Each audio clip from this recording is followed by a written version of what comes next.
We dived into darkness, choked down fear. Hello everyone, welcome to PST channel, game story, movie style for your busy days. Have you enjoyed the anniversary thus far?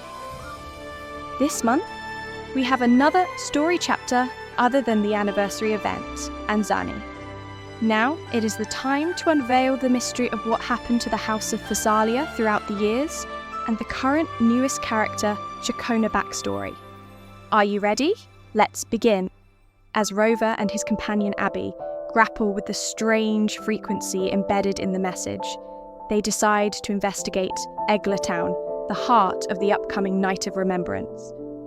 Upon arrival, they're greeted by a masked guide who explains the festival, an annual event where the living honour the dead and lost souls briefly return to the mortal realm. Masks are worn to blend in with the spirits.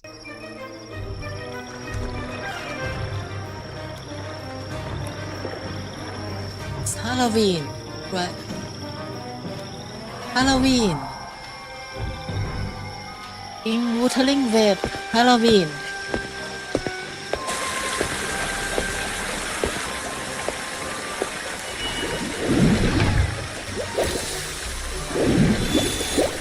Jellyfish. Of course it's her. The jellyfish girl.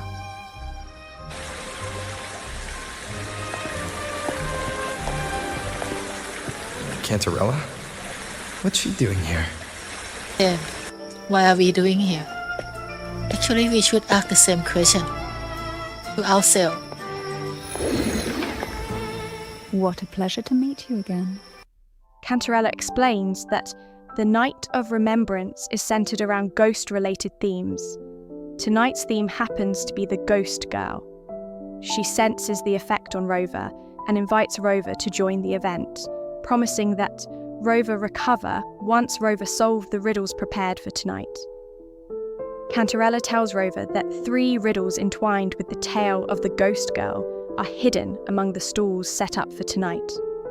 Whoever solves all 3 riddles and uncovers the mystery of the Ghost Girl can ask the host for an elixir that grants any wish. You're skeptical, but Cantarella seems intrigued. Rover decide to join her. At the first stall, Mammon demands something entertaining in exchange for the first riddle. Rover offers a musical performance, guided by an unseen force. Enchanted, Mammon rewards him with the Siren's Song, a riddle that hints at a tragic pilgrimage to a mountaintop waterfall. He also gifts them a dusty music box, which seems eerily shaped like an apple. Their next encounter is with Beelzebub, who challenges them to find the freshest apple. After Rover find the correct apple, Beelzebub gives Rover a lucky coin and reveals the second riddle, the red apple. The girls lined up for their apples, each one in a vivid, glistening red. But why would apples appear in the deep sea? The lucky coin Beelzebub gave hints at the next mystery. The coin isn't perfectly round, with its edges ribbed and uneven. The front of the coin features a doll in a red hat, while the back shows one in blue. Cantarella picks up on the clue and leads Rover to the third stall. But isn't collecting these riddles going a bit too smoothly? Dolls wearing red and blue hats are placed in the third stall. The owner, Invidia, asks Rover to pick the most beautiful one. But no matter which one Rover chooses, she insists on giving Rover the doll in the red hat, claiming that the red hat symbolises divine will and brings luck. She then tells Rover the last riddle, the round hat. A girl dons her red dancing shoes and wears a scarlet hat, ready for the final act of her performance.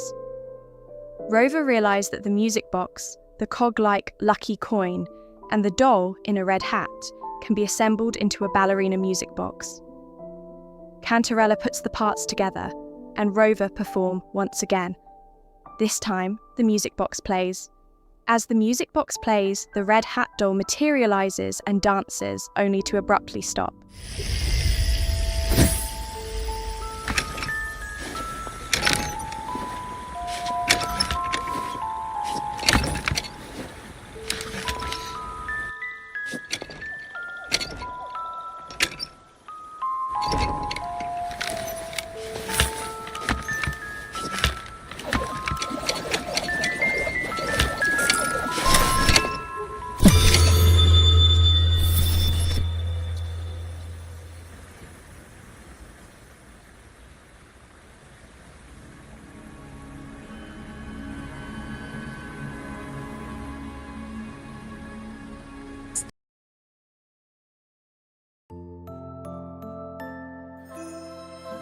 a sharp headache interrupts your thoughts, the distorted frequencies intensifying. Rover sees the moment and asks Cantarella if Rover can rest at her castle, and she agrees.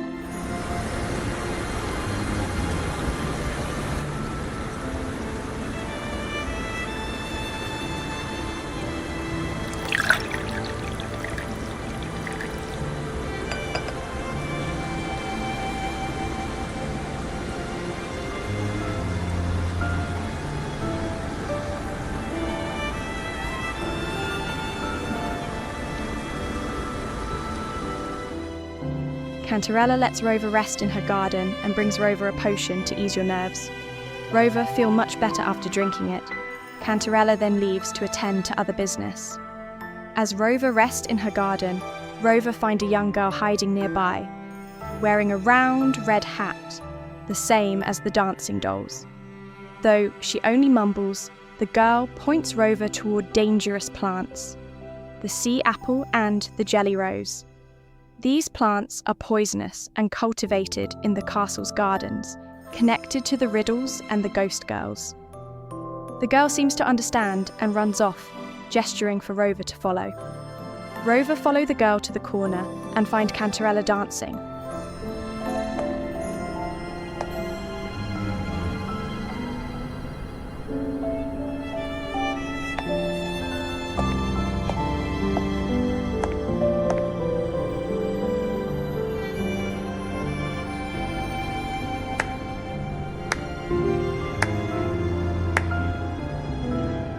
Cantarella explains the sea apple causes paralysis and death, while the jelly rose's neurotoxins cause violent hallucinations and convulsions.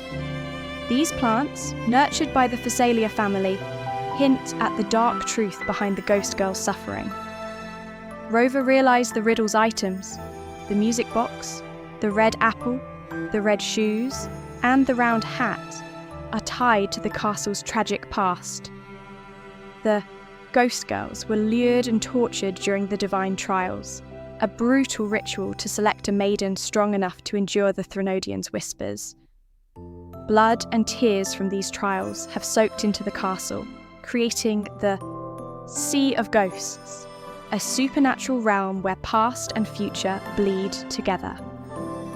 Cantarella trusts Rover fully, ready to face these horrors by your side.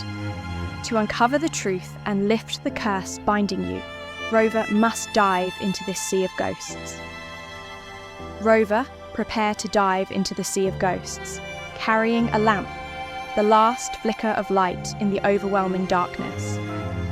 Cantarella grants Rover passage through this haunted realm, urging Rover to use the light to free trapped spirits from the cracks of time. The journey to become the Fisalia Maiden begins with a brutal challenge. Defeat your enemies and prove your worth. Only those who display strength, wisdom, courage, and perseverance can survive the trials and claim their place. The prize is extraordinary.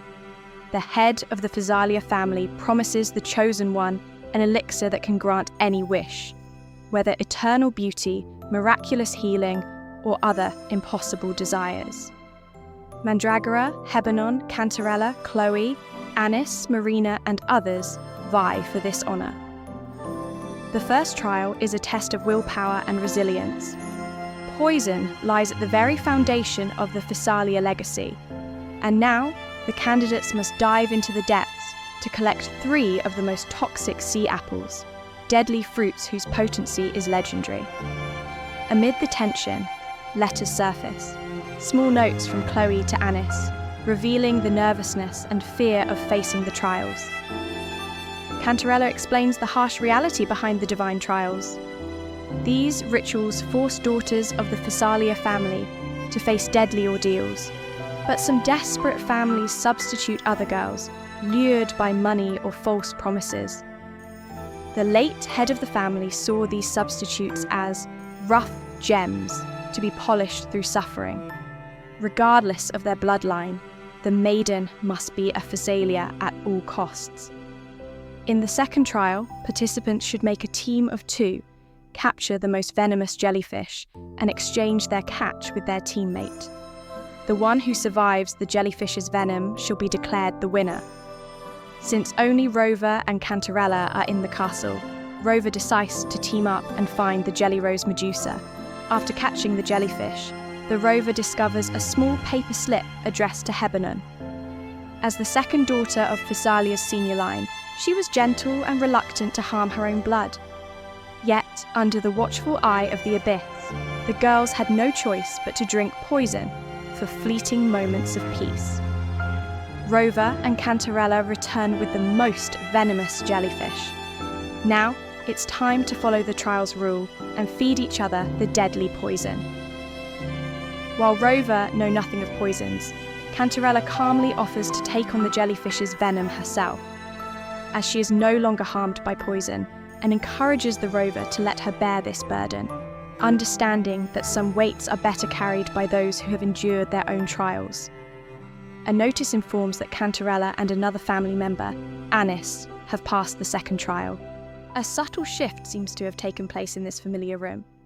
Behind the door is the deep water zone.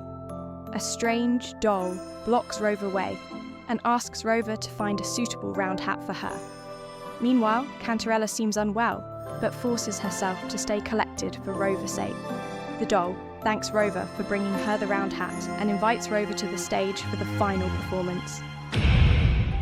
Why are we playing ghost game now? And this is even worse than Elixir.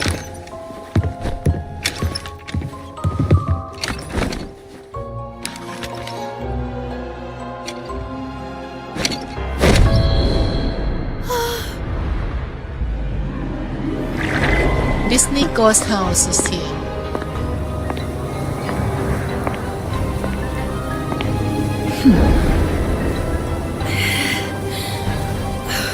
Why can't Cantarella do that to her?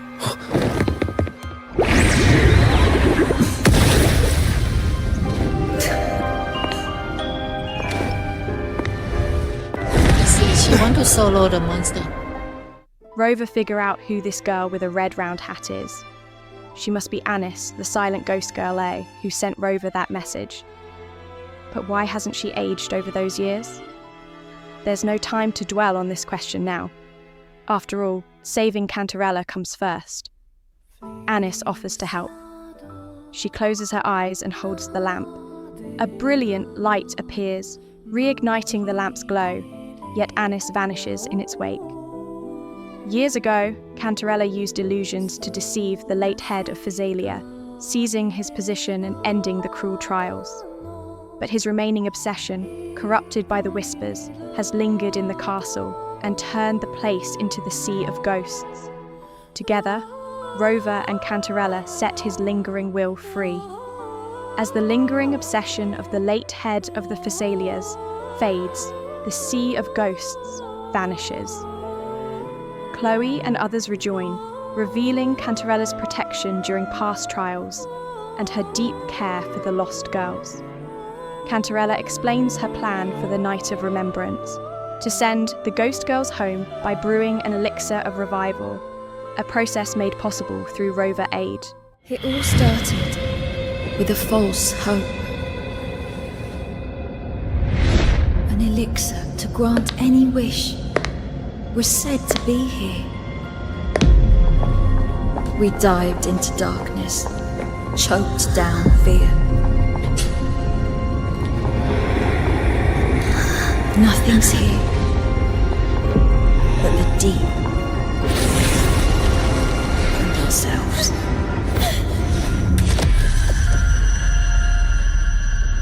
The elixir was our blood and tears. Yet the bane gave us sweet dreams. At last, through the shadows, we reached the end.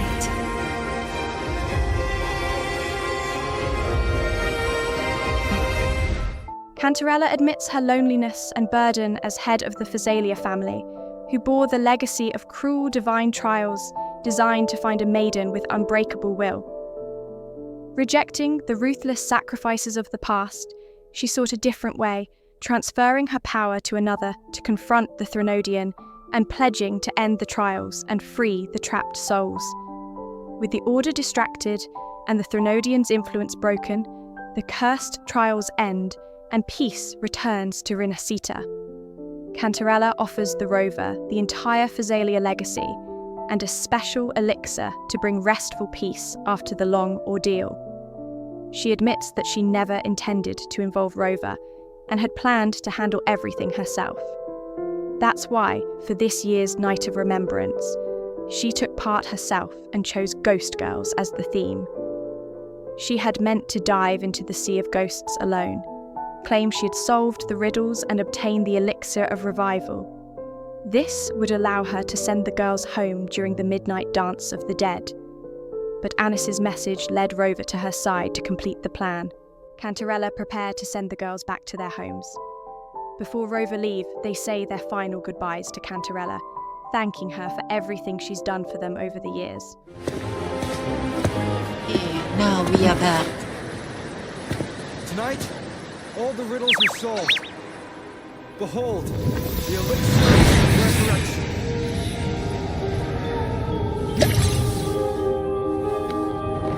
And here we dance.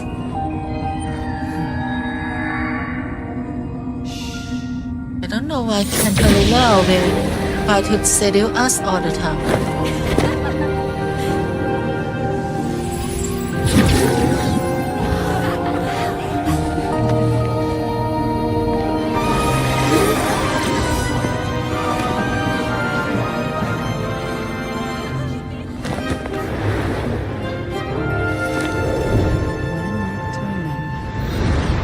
See, she always seduce us.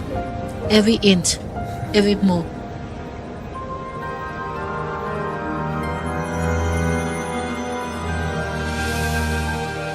Abby wakes briefly from her long slumber, cheerfully talking about a sweet dream filled with dancing echoes. Abby notices the strange scent is gone and happily returns to her rest, leaving Rover alone again with Cantarella.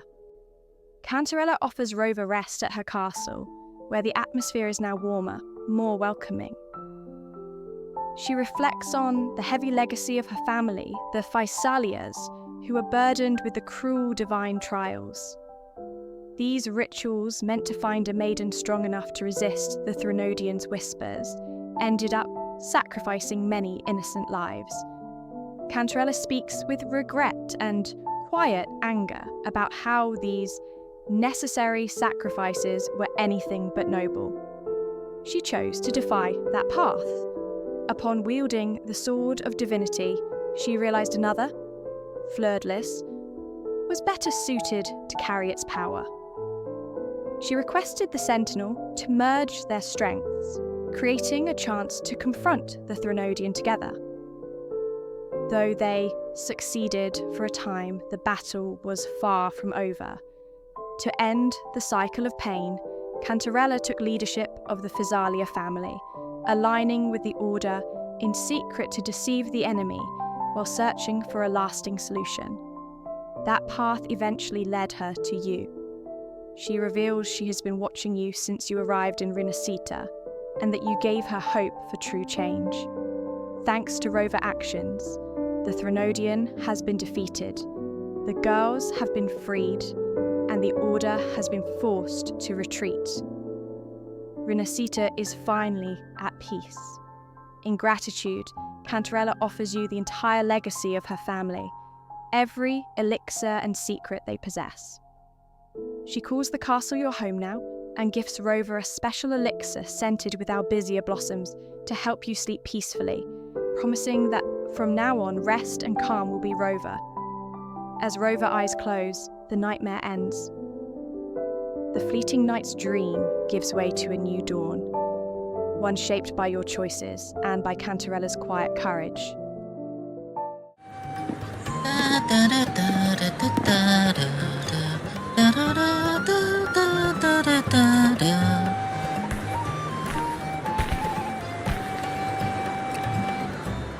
At the Margarita's restaurant, Rover meet Carlotta. Carlotta invited Rover to have dinner together.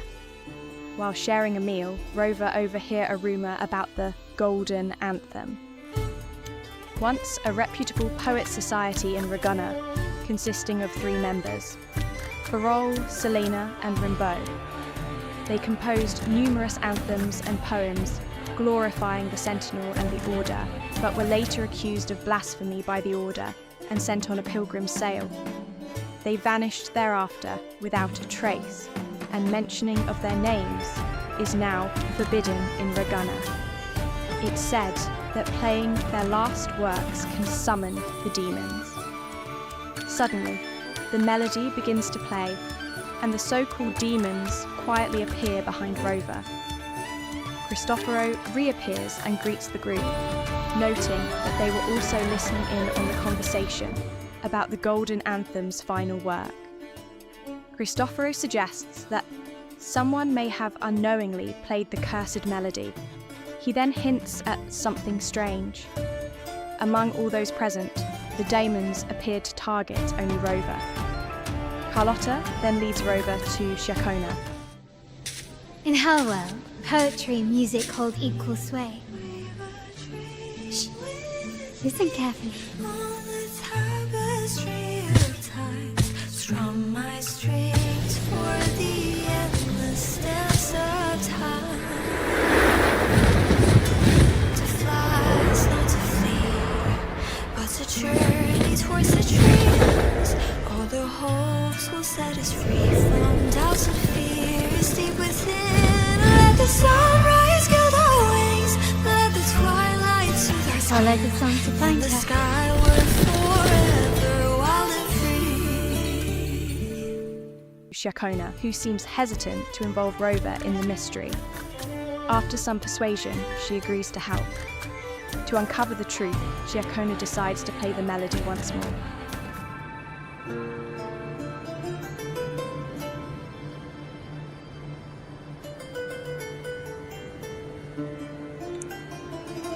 I wonder if it's gonna be her usual song or not.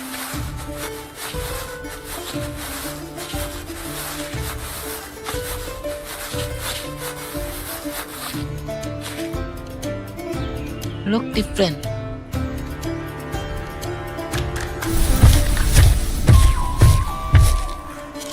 Oh, it indeed summon echoes. We can endlessly farm echo this way now.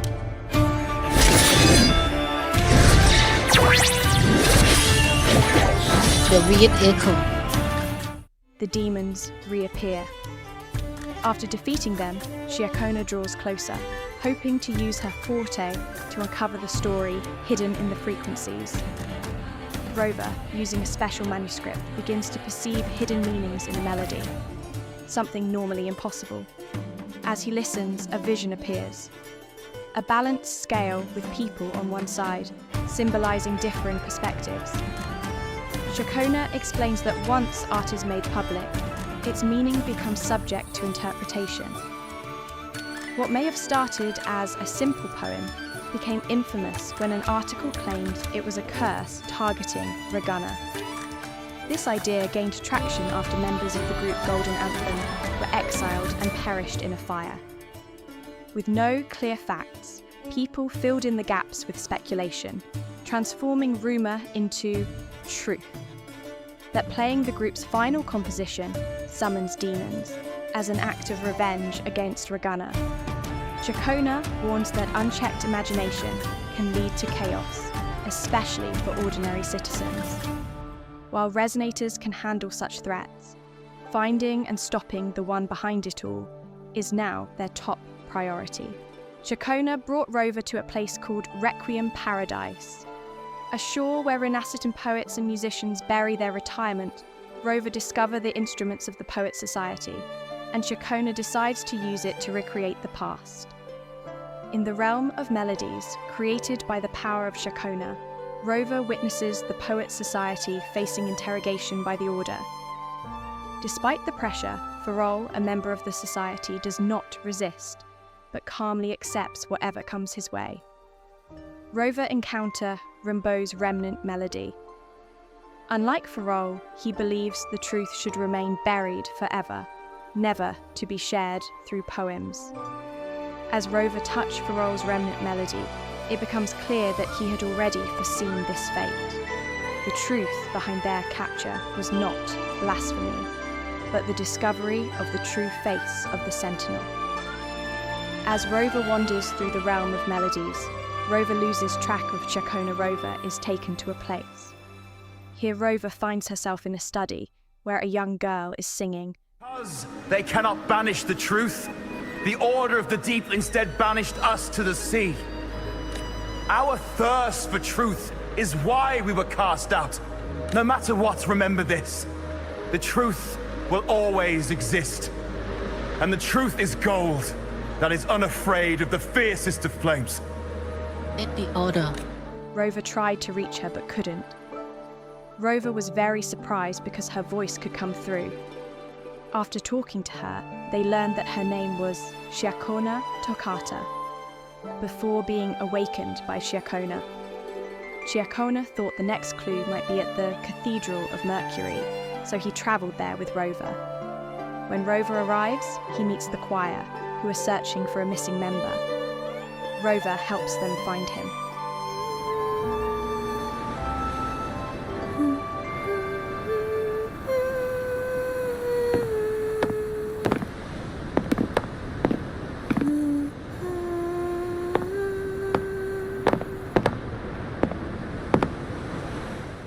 Rover meets Raisa, who is becoming increasingly concerned about the Poets Society's past works.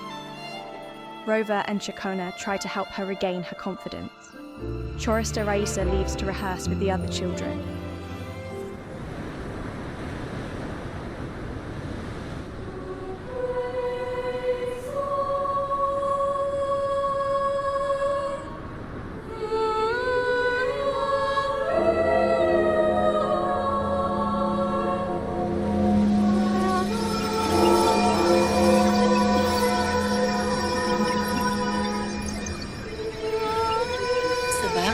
Echo coming.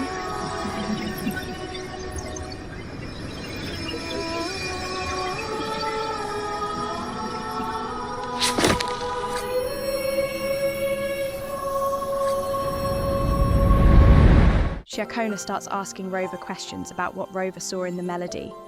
Rover said, "This is a cathedral. That's the choir on stage, with the Poets Society leading them. Looks like it's a ceremony of some kind. It sounds like a song to glorify the Order's reign." While the Order is credited with maintaining Ragunna's prosperity, and the poets were once celebrated for honouring the Sentinel through their music, something feels off. Despite their eventual banishment, the poets' works are still used to support the Order. However, Rover senses that this scene doesn't reveal the real truth. The fact that the Order once supported the poets doesn't explain why they were later cast out. There's a deeper reason still hidden. Rover realised that the key to understanding the Poets Society's change of attitude might lie in their time in the cathedral, a turning point that led them to seek the truth and resist the Order's deception. Ciaccona finds that all the clues lead to Whisperwind Haven. Then, that's where we'll find more clues. When arrive at Whisperwind Haven, Rover finds something that carries the melody, the wind. The wind is everlasting, recording and bringing back the Poets Society's melodies. Adopting the Poets Society's mindset, Ciaccona plays the melody once more, and the Society members' voices ring again. Ciaccona plays her instrument. The wind stirs and the melody of the Poets Society fills the air. Farol's frequency appears, providing additional clues. The members hid a lithograph here. They were actually guided by a mysterious figure, but there's no time to investigate who they are now. The current belief that Golden Anthem work is a curse appears to be a carefully orchestrated lie. Someone has twisted their legacy to hide the real truth. What's most important is returning to the restaurant to change the public's view of the Golden Anthem. Margarita begins to gather an impressive crowd. As Rover finishes your interpretation, the crowd in the restaurant grows restless, many surrounding Rover with questions. While Rover and Ciaccona are separated in the crowd, and Cristoforo appears next to Ciaccona, telling a story about a caged bird, as if hinting at something deeper. And then Carlotta appeared. Carlotta greets Rover and shares that, through tracking the article's origin, she has uncovered some new leads. Just as Rover are about to share everything with Ciaccona, she disappears without a word. Carlotta sighs that Ciaccona has never changed since childhood, always vanishing without a word. Rover search around but find no sign of Ciaccona.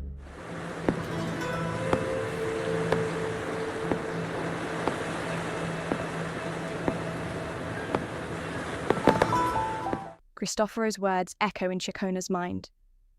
As she walks toward the harbour, memories of the Poets' Society and her own past resurface. She now understands what Cristoforo meant. If the truth is revealed,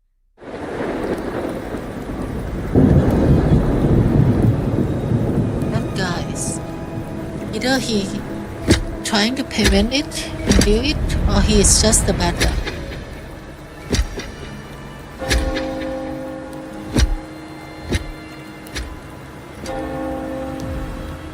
past tragedies may be doomed to repeat themselves. Many people had to be deported. When Rover arrived at the harbour, he was met with sheet music. After touching the sheet music Ciaccona left behind, you're transported back into the realm of melodies.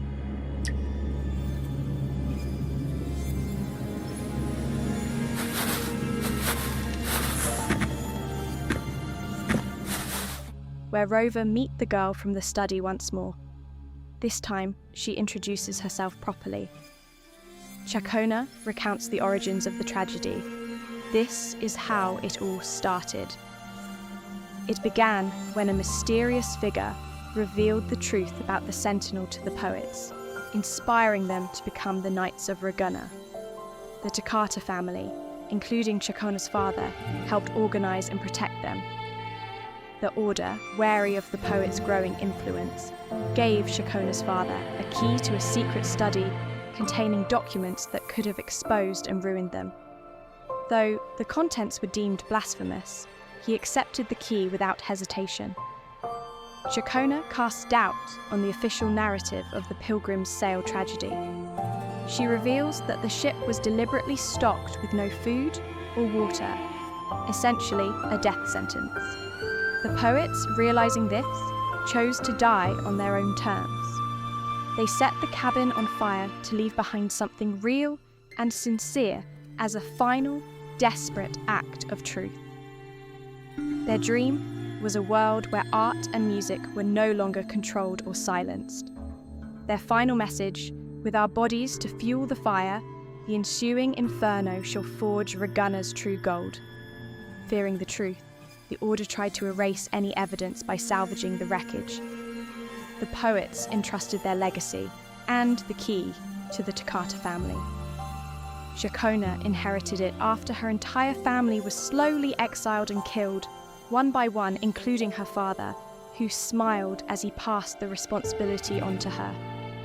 He urged her not to hide the truth, but to carry it proudly, lighting the way for others with courage he once lacked. That moment became Ciaccona's guiding purpose. As a bard, she transformed the hidden truth into songs and stories, but was ultimately banished as well. Though they could never prove what the Sentinel truly was, the Toccatas and the Poets' Society preserved their suspicions, waiting for someone who could uncover it. Now, that person has come. Rover. So, Miss Poet, have you made your decision? This is a poem I've never seen before. It's so different from what they used to write. Do not place flowers on my tomb, for I do not rest beneath the stone.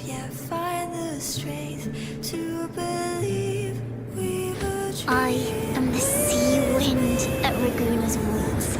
I am a dawn that breaks through thorns. I am a nighthawk of wings of flame, soaring towards the celestial steam. praises I sing, and whose true form I behold. I know what you're thinking. You're worried I might end up on the same path you did. Don't worry about it. Lover can handle this. Don't worry about it. Lover can handle this for sure. He can destroy the order for you. Follow your heart. I'll be with you. Till the end.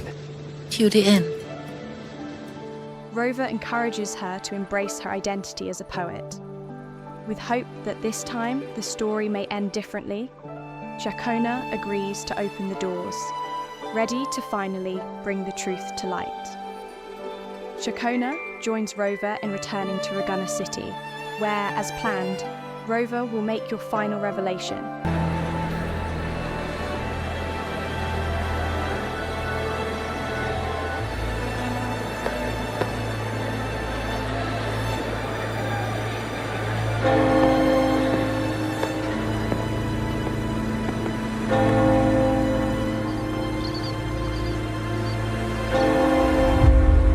Forgotten songs rise once more, a tale of the past I shall tell.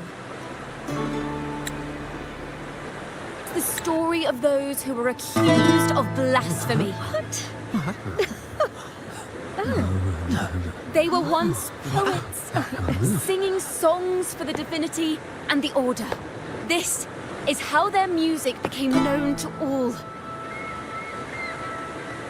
Until one day, they stumbled upon a truth that could not be proven. The Sentinel, whom we've always revered, is not what they seem. The true divinity granting us blessings is a majestic celestial steed that gallops across the high seas and soars through the skies. And the teachings in our scriptures? Lies. Lies told to us by the Order. Ask yourselves this. Why would Imperator, who once sent Renacita voices from the heavens, allow their people to suffer aboard those pilgrim sails? How could poets who once sang the praises of the Sentinel come to curse and resent Renacita, a land they loved so much? People of Renacita, have you ever wondered why the Order forbids us from seeing their earliest scriptures? Why did none of the fools that boarded the pilgrim's sail ever thank the Sentinel? However, Ciaccona actions have drawn the attention of the Order, and the acolytes are closing in on Rover. To hide his identity, Rover dons a mask and rescues Ciaccona from the acolytes. Damnation! She's not working alone! Oh, wait, we are just gonna run away. Farewell, Sir Acolyte! Oh, and just a little tip for you. Keep your eyes on the audience below. Let's see how much of the Order's hypocrisy these empty words can unveil. I have faith. The music of the Golden Anthem will one day echo across Ragunna's skies why? again. Why not we just this? I wish we done more to that. Oh well, beautiful scene. After escaping the city, Ciaccona is still filled with excitement for finally revealing the truth.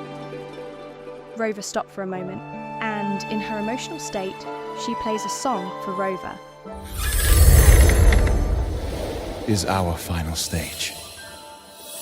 Now, it's your turn to step onto it. You will witness a different world. You arrogant hypocrites!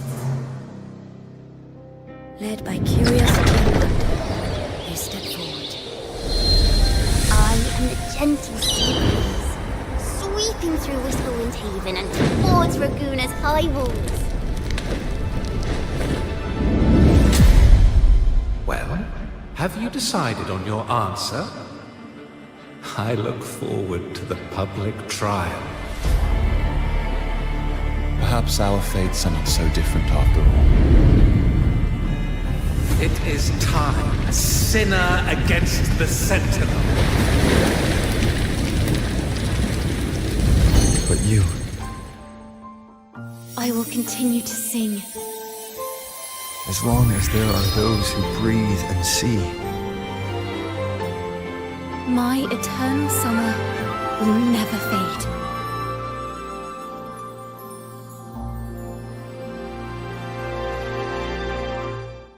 Once the performance is over, Ciaccona warns Rover to watch out for a playwright in the city. Being wanted as a criminal, she will soon need to run again. This is your farewell, though not the last time Rover will meet, before giving the sheet music and leaving. At the Cathedral of Mercury, Cristoforo reveals Fenrico's plan. In the confrontation, Fenrico suspects that Cristoforo was the one who secretly guided the Poets Society all those years ago. What do you think about the two characters' story thus far? I feel like they both have a really impactful ending. However, the Ciaccona one seems like a prelude into the future main story, as we're going to have to deal with the Order Darkness someday.